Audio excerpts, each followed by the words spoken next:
अकबर के ज़माने से रेवेन्यू रिकॉर्ड में इस्तेमाल होने वाले फारसी अरबी के शब्द अब हट जाएंगे। दरअसल रिटायर्ड आईएएस ऑफिसर की अध्यक्षता में बने वन मैन रेवेन्यू कमीशन ने अपनी एक रिपोर्ट सरकार को सौंप दी है। इस रिपोर्ट में 900 ऐसे शब्दों को हटाने की वकालत की गई है जो 16वीं शताब्दी में बोले या प्रयोग किए जाते थे।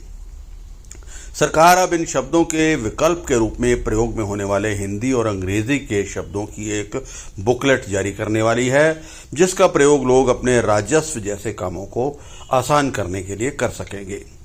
हरियाणा के तत्कालीन मुख्यमंत्री मनोहर लाल ने जनवरी 2023 में रिटायर्ड आईएएस अधिकारी वीएस कुंडू को वन मैन रेवेन्यू कमीशन का अध्यक्ष बनाया था।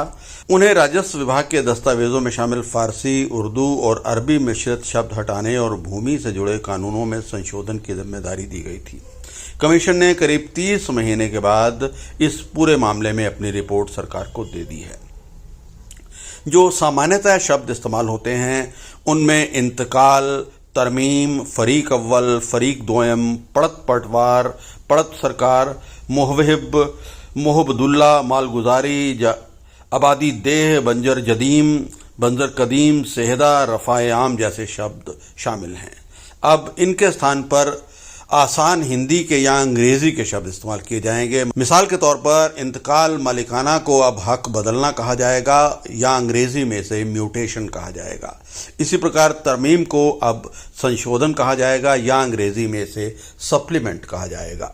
जमीन से संबंधित कागजात में प्रयोग होने वाले वहीब, मुतबन्ना, महूना, मालगुजारी, वसीका, रफ़ायाम, तरमीम, जद्दी, बारानी और फरीक अव्वल जैसे शब्द आम जन की समझ से बाहर रहते हैं। इस कारण अक्सर लोगों के साथ फर्जीवाड़ा भी हो जाता है।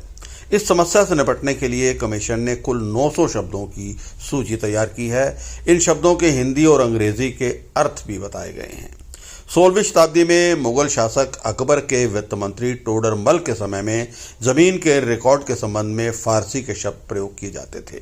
इन शब्दों का प्रयोग ब्रिटिश शासन ने भी जारी रखा। जमीनों की लिखा पढ़ी में ये शब्द आज भी प्रयोग हो रहे हैं।